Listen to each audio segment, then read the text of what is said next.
शिक्षा दर्शन एकेडमी में और मैं कपिल शुक्ला आपका हार्दिक स्वागत करता हूं। और आज हम लोग पढ़ेंगे नंबर सिस्टम। कल भी हम लोग नंबर सिस्टम को ही स्टडी कर रहे थे, आज कुछ नई चीज़ें उसमें देखते हैं नंबर सिस्टम में। जैसे कि पिछले साल एसएससी सीजीएल में एक क्वेश्चन पूछा गया था कि जो भिन्न हैं उनको आरोही और अवरोही क्रम में कैसे लिया जाए। तो चलिए शुरू करते हैं। जैसे कि क्वेश्चन एसएससी सीजीएल में आया हुआ था कि कभी भी कोई भी नंबर गिवन हो और इसको हमें बढ़ते क्रम में लगाना है, तो इसको लगाने के दो तरीके हैं। एक तो तरीका ये है कि आप इसके हर को आप सेम कर लो। अगर आप हर को सेम करेंगे तो आपको सबका लासा लेना पड़ेगा।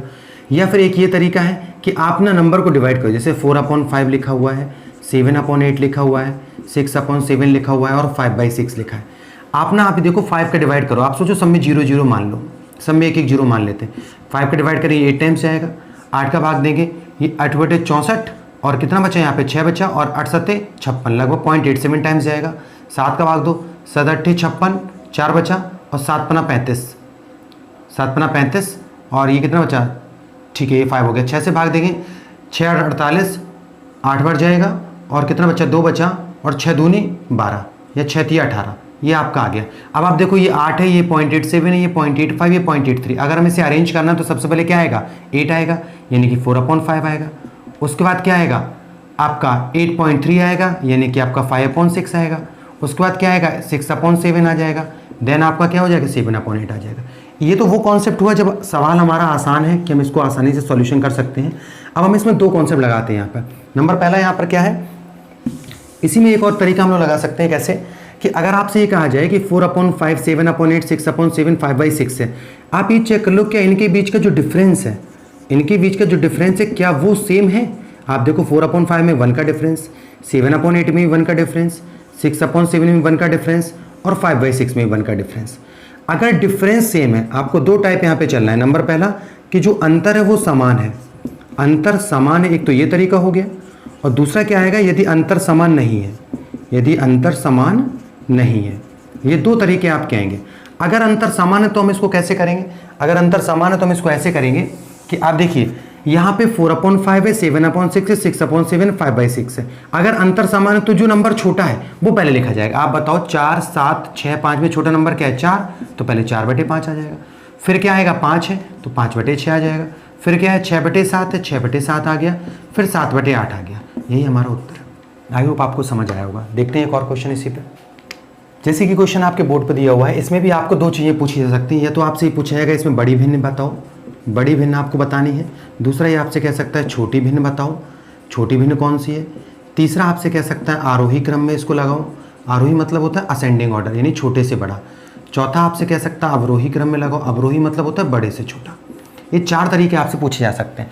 देखिए आप सबसे पहले तरीका है या तो आप सब में 1 1 0 लगा के डिवाइड करो, लेकिन डिवाइड करना इम्पॉसिबल है क्योंकि 35 का डिवाइड आप 340 में नहीं कर सकते। तो तरीका हम लोग क्या लगाएंगे यहाँ पर, आप सबसे पहले इनके बीच का अंतर देख लो कि अंतर समान है। सबसे पहले अंतर देख लेते हैं। आप बताओ 15 16 में 1 का अंतर, 19 20 में 1 का अंतर, 24 25 में 1 का अंतर, 34 35 में 1 का अंतर। अब 1 का अंतर तो हमें देखना है यदि ऊपर जो सबसे छोटा होगा वो छोटा होगा। तो बताइए 15 19 24 34 में छोटा नंबर कौन सा 15। तो अगर कोई आपसे सबसे छोटी भिन्न पूछे, अगर कोई सबसे छोटी भिन्न पूछे तो हम आंसर क्या दे देंगे 15/16, ये हमारा आंसर आ जाएगा। अगर कोई आपसे सबसे बड़ी भिन्न पूछे, अगर आपसे बड़ी भिन्न पूछे तो आप बताइए अगर अंतर समान है तो जो अंश में बड़ा वो बड़ा, जो अंश में छोटा वो छोटा। तो सबसे बड़ा कौन सा हुआ है 34, यानी हम कह सकते हैं ये हमारा 34/35 आ जाएगा। अगर आपसे आरोही क्रम की बात की जाए तो आप सबसे पहले क्या लिखेंगे 15 आएगा, फिर आएगा 19, फिर आएगा 24, फिर आएगा 34। अगर अवरोही का पूछा जाए तो सबसे पहले 34 आएगा, फिर आपका 24 आएगा, फिर 19 आएगा और फिर आपका 15 आएगा। आई होप ये आपको समझ आएगा। देखो डिवाइड करना इम्पॉसिबल है क्योंकि अगर हम 15/16 लिखते हैं और डिवाइड करते हैं तो डिवाइड इसमें थोड़ा सा इम्पॉसिबल रहेगा, तो इसलिए ये वाला तरीका आपको फॉलो करता है। देखते हैं एक और क्वेश्चन, देखते हैं कि ये क्वेश्चन। अब आप बताइए इसमें डिफरेंस कॉमन नहीं है। इसमें देखिए डिफरेंस 1 का है, इसमें डिफरेंस 2 का है, इसमें डिफरेंस 1 का है और इसमें डिफरेंस 2 का है। अब आप मुझे बताइए डिफरेंस एंड कॉमन है। तो तरीका ये भी लगा सकते हैं 6/7 7/9 ले सकते हैं, 4/5 ले सकते हैं और 5/7 ले सकते हैं। हम सब में 1 1 0 लगा देंगे। जैसे सब में 1 1 0 लगाएंगे ये 7 8 56 8 बार जाएगा, ये 9 8 72 ज़्यादा हो जाएगा, 9 7 63 7 बार जाएगा, ये 5 8 40 8 बार जाएगा और ये 7 7 49 7 बार जाएगा। अब आप बताइए अगर कोई आपसे पूछे सबसे बड़ी, तरीका देखिएगा, अगर कोई आपसे सबसे बड़ी पूछे तो आप मुझे बताइए बड़े नंबर यही तो है, यानी हम कह सकते हैं सबसे बड़ा 6/7 और 4/5 में से होगा। तो अब या तो आप इसको एक बार और डिवाइड करिए, या आप ऐसे कर लीजिए 6 पंचे 30 और 7 चौको 28। आप डिसाइड करिए 30 बड़ा होता है या 28। 30 बड़ा होता है, यानी सबसे बड़ा नंबर हो गया 6/7। ये हमारा आंसर हो गया। अगर आपसे सबसे छोटा पूछा जाए, तो आप बताइए छोटी तो आपके इन दोनों में से कोई ना कोई होगी, यानी हम 7/9 लिख लें और हम यहाँ पे 5/7 लिख लें। 7 49 हो गया और ये 9 अपना 45 हो गया। तो आप देख सकते हैं सबसे छोटी कौन सी है, 45 49 में 45 होगी, यानी हम कह सकते हैं 5/7 हमारा आंसर हो गया। आई होप ये आपको समझ आया होगा। जैसे कि क्वेश्चन दिया हुआ है x बराबर 3/5 दिया हुआ है, y बराबर 7/9 दिया हुआ है, z बराबर 5/7 दिया हुआ है। अब आपको या तो अरेंज करने को पूछेगा, या तो बढ़ते क्रम में पूछेगा या तो घटते क्रम में, यानी या तो आरोही पूछ सकता है या अवरोही पूछ सकता है। तो आप सबसे पहले ये देख लीजिए कि इनके बीच का डिफरेंस कितना है, 2। यहाँ डिफरेंस भी कितना है, 2। यहाँ भी डिफरेंस 2 है। अगर डिफरेंस यहाँ पे कॉमन है, अगर डिफरेंस यहाँ पे समान है, तो हम कह सकते हैं जो नंबर छोटा है वह छोटा होगा, जो बड़ा है वह बड़ा होगा। यानी अगर अंश छोटा है तो नंबर छोटा, यदि अंश बड़ा है तो नंबर बड़ा हो जाएगा। तो आप बताइए 3 7 5 में बड़ा नंबर कौन सा है, 5 या 7? 7 बड़ा है, तो ये 7/9 आएगा बड़ा। फिर उसके बाद क्या आएगा, 5/7 आ जाएगा। फिर आपका क्या हो जाएगा, 3/5 आ जाएगा। यही हमारा उत्तर है। अगर आपसे इसमें पूछता है सबसे बड़ी भिन्न बताइए, तो बड़ी भिन्न हमारी 7/9 आ जाएगी, और जो छोटी भिन्न की अगर बात की जाए तो वो हमारी 3/5 आ जाएगी। ये हमारा आंसर। आई होप आपको समझ आया होगा। जैसे कि क्वेश्चन दिया हुआ है आपका, हमसे कह रहा है कि जिसका हर 30, तो आप देख सकते हैं सभी का हर 30 है, तो इससे उत्तर निकालना यहाँ आसान नहीं है। ये क्वेश्चन SSC 2014 के पेपर में आया हुआ है और प्रीवियस ईयर पेपर में क्वेश्चन दिया हुआ है। तो सबसे पहले करते हैं कि सबसे पहले नंबर लिख लेते हैं, 5/8 लिख लिया हमने और 7/11 लिख लिया। पहला तरीका तो ये कि आप दोनों में 0 0 लगा लो, 8 का भाग दो, 8 छंग 48, 6 बार जाएगा, ठीक है। और यहाँ 11 का भाग दो, 11 पचे 55, 11 छक्का 66, 6 बार जाएगा। एक बार और भाग देते हैं, 8 छंग 48, 2 बचा था यानी 20 हो गया, और 8 दूनी 16 62 आ जाएगा, और 11 छक्का 66, 4 बचा था यानी 11 तिया 33 आ जाएगा। यानी हमें 62 और 63 के बीच में हमें नंबर चाहिए। तो ये तो बड़ा इंपॉर्टेंट हो गया कि 62 63 के बीच में नंबर चाहिए। तो सबसे पहले 18/30 रखते हैं। अब 18/30 हम रख के देखते हैं, तो आप बताइए ज़रा, मैं ऊपर एक 0 लगा लूँ यहाँ पे, तो 0 लगाएंगे तो ये 6 आ जाएगा, यानी 6 का मतलब यहाँ 60 हुआ। क्या 62 और 63 के बीच में 60 आ सकता है? नहीं आ सकता। इसका मतलब पहला ऑप्शन हमारा गलत है। अब हम इसी में ये रख के देखते हैं क्वेश्चन कि 19/30 रख के देखते हैं यहाँ पर। अगर हम यहाँ पर 19/30 रखेंगे, इसका मतलब जैसे मैं 0 1 लगाऊंगा यहाँ पे 3 आ जाएगा। 0 3 का भाग दो, 3 18, 6 आया, 1 बचा, 3 3 9, 63 पॉइंट समथिंग आएगा। मतलब हम ये कह सकते हैं 3 18, 1 बचा, 63 पॉइंट समथिंग आएगा। तो हम ये कह सकते हैं 62 और 63 के बीच में ये नंबर आएगा। मतलब हम ये कह सकते हैं हमारा जो आंसर है 19/30 ये सही है। दूसरा तरीका क्या लगा सकते हैं इसी में, दूसरा तरीका ये लगा सकते हैं कि हम 5/8 लिखेंगे और हम यहाँ पे 7/11 लिखेंगे। पहले हम 18/3 रख के देखेंगे, 18/30 रख के देखेंगे। तो देखते हैं 18/30, तो ये होगा आपका 150, 3 5 150 हो जाएगा, 18 8 128। आप मुझे बताओ ये 150 या 128 आया, ठीक है। अब जरा इससे इसको सॉल्व करते हैं, तो 7 तिया ये 210 आ जाएगा। और आप मुझे बताइए कि 150 और 210 के बीच में क्या 128 आएगा? नहीं आएगा। मतलब पहला ऑप्शन हमारा गलत है। अब जरा ये वाला रख के देखते हैं, 5/8 और 19/30 आ गया, और यहाँ पे 7/11 आ गया। ये आपका 150 हो गया, ठीक है, और 19 8 152 हो गया, और ये 210 हो गया। मतलब हम ये कह सकते हैं कि 152, 150 और 210 के बीच में आता है। मतलब हम कह सकते हैं कि हमारा आंसर 19/30। आई होप आपको समझ आया होगा। हम लोग पढ़ रहे हैं संख्याओं का वर्गीकरण। वर्गीकरण का मतलब होता है क्लासिफिकेशन। क्लासिफिकेशन का मतलब ये है कि संख्याएं कितने प्रकार की हो सकती हैं। सम्मिश्र संख्याएं, देखिए सम्मिश्र संख्याओं के भी 2 पार्ट होते हैं, एक आपका रियल नंबर होता है, एक आपका इमेजिनरी नंबर होता है। रियल नंबर वे नंबर होते हैं जिनको हिंदी में वास्तविक संख्याएं कहते हैं। इमेजिनरी मतलब काल्पनिक संख्या होती हैं। वास्तविक संख्याएं क्या होती हैं? माइनस अनंत से लेके प्लस अनंत से जाएंगी। मतलब रियल नंबर में हम क्या कह सकते हैं, 2 4 6 8 -2 -4 -6, ये सारी आपकी रियल नंबर्स में आएगी। इमेजिनरी नंबर का मतलब होता है आपका आई के फॉर्मेट में आएगा। जैसे अगर कभी √-5 लिखा है तो ये आपका काल्पनिक हो जाएगा, यानी हम इसको कहेंगे इमेजिनरी। इमेजिनरी को हम लोग ये भी कहते हैं कि जब भी कोई नंबर के अंदर माइनस का रूट लगाओ, -3 या -6, ये दोनों ही नंबर हमारे कैसे हो जाते हैं? इमेजिनरी। इसको हम लोग बोलते हैं इमेजिनरी। एसएससी ने इसके ऊपर एक क्वेश्चन पूछा, बताते हैं वो क्या है क्वेश्चन। अच्छा, वास्तविक संख्या 2 प्रकार की होती हैं जिन्हें हम कहते हैं, एक होते हैं पूर्णांक और एक होती है दशमलव। पूर्णांक और दशमलव। पूर्णांक का मतलब ये होगा वे नंबर जो परफेक्ट हो, रियल नंबर, परफेक्ट नंबर हो। जैसे हम कह सकते हैं 2 3 4 5 6, ये सारे पूर्णांक में आएंगे। दशमलव में क्या होता है? जिनके में दशमलव लगाओ। दशमलव के भी दो पार्ट होते हैं, एक होता है रिपीटिंग और एक होता है नॉन रिपीटिंग। रिपीटिंग का मतलब होता है वे नंबर जो आपस में रिपीट हो रहे हैं। रिपीट को हिंदी में कहते हैं विनिकुलम, या इसको हिंदी में कहते हैं बार, इसको इंग्लिश में कहते हैं विनिकुलम। जैसे आप देख सकते हैं 0.31, 0.31, 31, ये रिपीटिंग है। 0.333 रिपीटिंग है। 0.666 ये सारे रिपीटिंग नंबर है। नॉन रिपीटिंग में क्या होगा ना 0.23469 है। अच्छा, रिपीटिंग नंबर को हम ये कह सकते हैं कि रिपीटिंग नंबर को मतलब होता है रेशनल नंबर। रेशनल नंबर मतलब है कि हम इसे P/Q के फॉर्मेट में लिख सकते हैं। वे संख्या जिन्हें हम P/Q के फॉर्मेट लिख सकते हैं वो सारी रेशनल नंबर कहलाते हैं। जैसे 0.2 आप इसे लिख सकते हैं 2/10 यानी 1/5, ये आपका रिपीटिंग है। ठीक है, ये आपका क्या हो गया, रेशनल हो गया। अच्छा, जैसे हम लिख सकते हैं 0.3 तो इसको लिख सकते हैं 3/10। तो ये जो भी नंबर होंगे ये परमे नंबर होंगे जिन्हें P/Q के रूप में लिखा जा सकता है। लेकिन ये शर्त होगी कि P/Q के रूप में तो नहीं लिख सकते हैं, but Q does not equal to 0 होना चाहिए। अगर Q 0 हो जाएगा तो फिर आंसर नहीं आएगा। तो यहाँ पे Q है वो कैसा होना चाहिए, डज नॉट इक्वल टू 0 होना चाहिए। अब बात आती है अपरिमेय संख्या। ये क्वेश्चन एसएससी ने कई बार पूछा है। अपरिमेय संख्या क्या होती है, वे नंबर जिन्हें P/Q के फॉर्मेट में नहीं लिख सकते, जिन्हें P/Q के फॉर्मेट में नहीं लिख सकते हैं, जैसे कि पाई। अब यहाँ पे देखिए एक चीज़ है कि पाई और 22/7, देखिए पाई जो है वो अपरिमेय में है, पाई अपरिमेय में है, और 22/7 जो है वो आपका परमेय है। 22/7 कैसी है, परमेय है। तो पाई अपरिमेय है, 22/7 परमेय। अगर आपसे कहा जाए √3 तो √3 को क्या अपन P/Q लिख सकते हैं, नहीं लिख सकते। तो √3 जो है वो आपके कैसे नंबर आ जाएगा, ये आपका अपरिमेय आ जाएगा।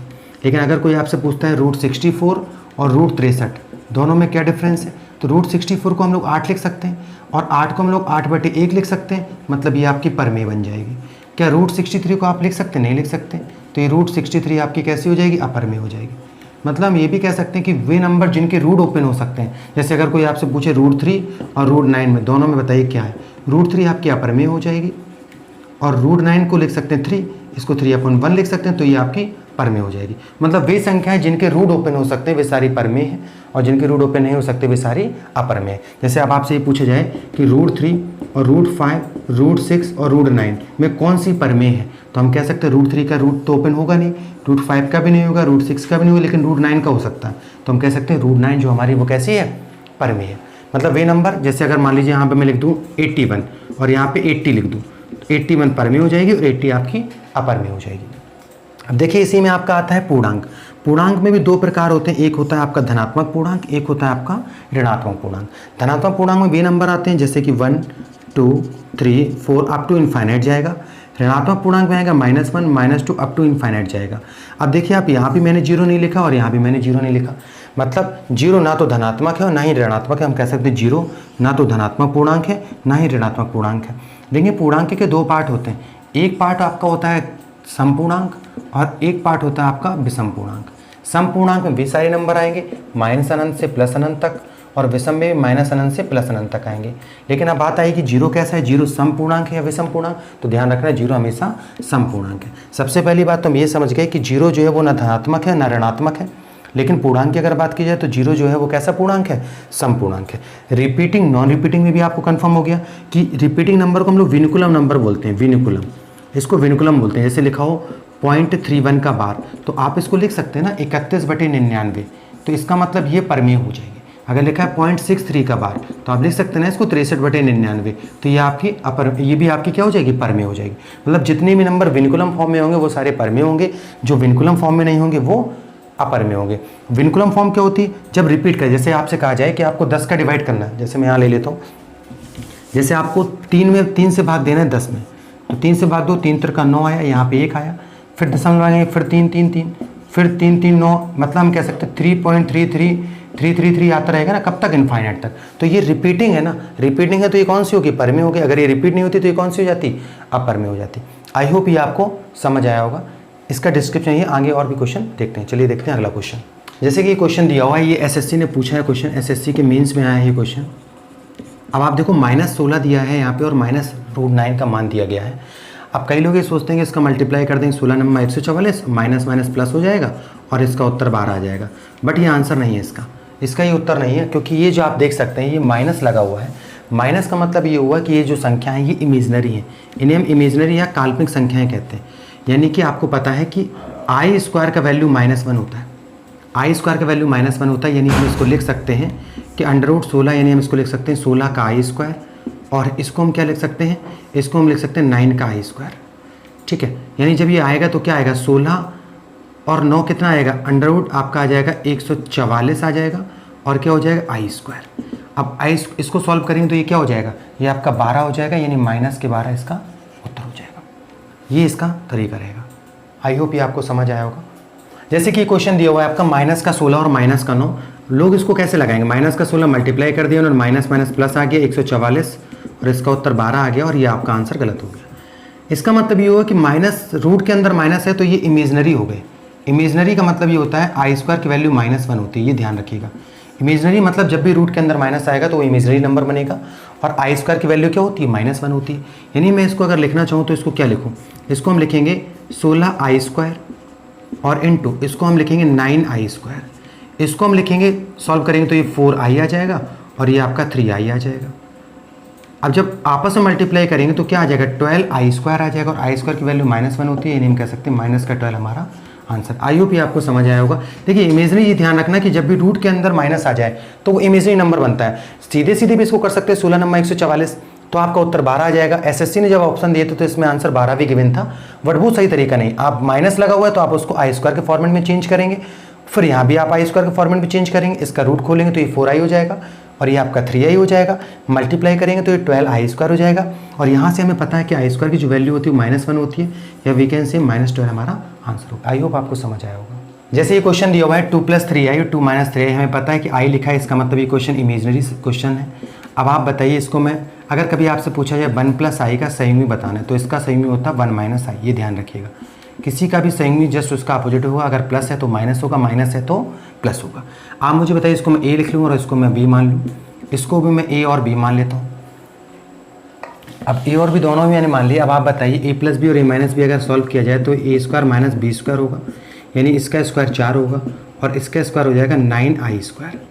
अभी आपको मैंने बताया कि i² की वैल्यू -1 होती है, इसको तो आप रट ही लीजिए, एसएससी ने कई बार क्वेश्चन पूछा है। अब जैसे ही आप इस i² की वैल्यू -1 यहाँ रखेंगे तो 4 - का 9 इंटू -1 तो आएगा 4 + का 9, यानी जो इसका उत्तर आएगा वो आपका 13 है। आई होप ये आपको समझ आएगा। बहुत ही इंपॉर्टेंट क्वेश्चन है, एसएससी ने इसको कई बार पूछा। मिलते हैं अगले वीडियो में।